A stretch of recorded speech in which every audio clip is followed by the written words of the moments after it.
All right, we'll stop ting. Oh my god, you're back. Hello, how you been? I've been great. Thank you for asking. My name is Jackie, and this is my corner. We have a fabulous guest for you today.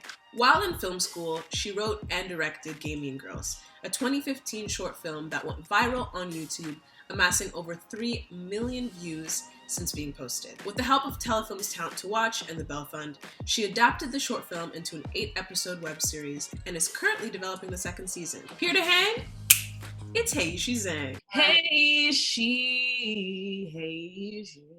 You kind of came onto the map a couple years ago. Your short film, Gay Mean Girls, went viral on YouTube. No one really expects that to happen. How did you cope with that sudden attention from so many different people? So that film was my third year film in film school. So I knew that I had to seize the opportunity of like the free gear and the free crew, I was also like too intimidated at the time by the festival system and the conception of the film. I could envision very clearly who my audience was and where they were watching it. I had designed it in terms of like the script and the art direction and stuff like that. For it to have like certain references that I knew would get picked up by certain blogs. I wanted to get like maybe 100,000 views, and then it blew up. To be honest, like at the height of the film's virality, when it was around like 1 million views, I was so depressed. All I would do is like eat and masturbate. I would do that like 8 times a day. It was like those two things plus obsessively checking all the comments and stuff. Another writer, Kai Chang Tong, talks about how whenever any of her peers debut like a new novel, the success is really triggering for them. Like they often go into hiding for like 3 months right after. I found that to be true for me, the success to be triggering. Putting stuff out online oftentimes feels like you're screaming into the void. I think because there's like a lack of physicality, it almost doesn't feel like it's real. I think that was why checking the comments and everything was so addictive. I'm curious to know, you went from a 15-minute short film, wasn't as big of a production as we now see with the web series. Looking at the credits at the end, I was like, oh my God, that's a lot of people. So how did you deal with that jump in production value? How did you get yourself prepared?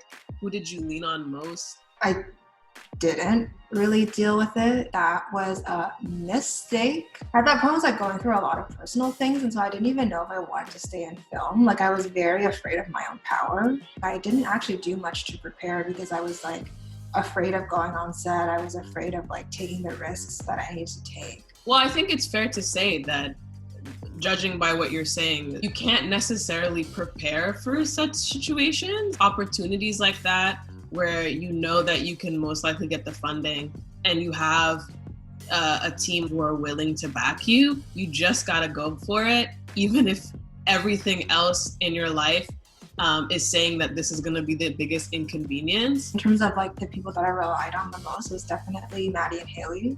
Going through everything that we went through in the first season, it's like a miracle that we've been able to stick together. And I think that's really what matters.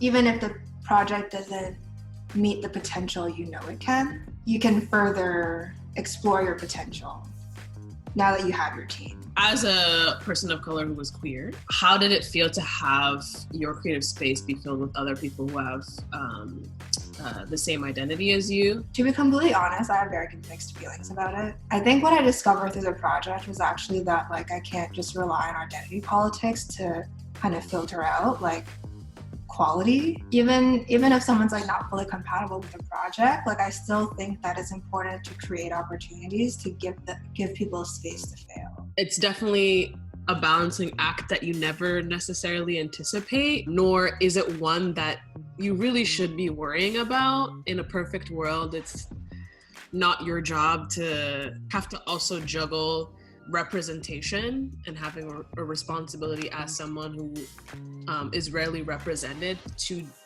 do the representing. What's a TV show that you would love to direct an episode of right now? Oh my God, the X-Files. I would kill to direct an episode of the X-Files. Mostly just to be around Gillian Anderson. She's a sex symbol. Yeah. She made me gay. Heyishi, thank you so much for being on Jackie's Corner. Numero dos. It feels very symbolic. I really like the number 2 as a Gemini. That is it for my corner this week, guys. Thank you so much for listening, and we'll see you next week.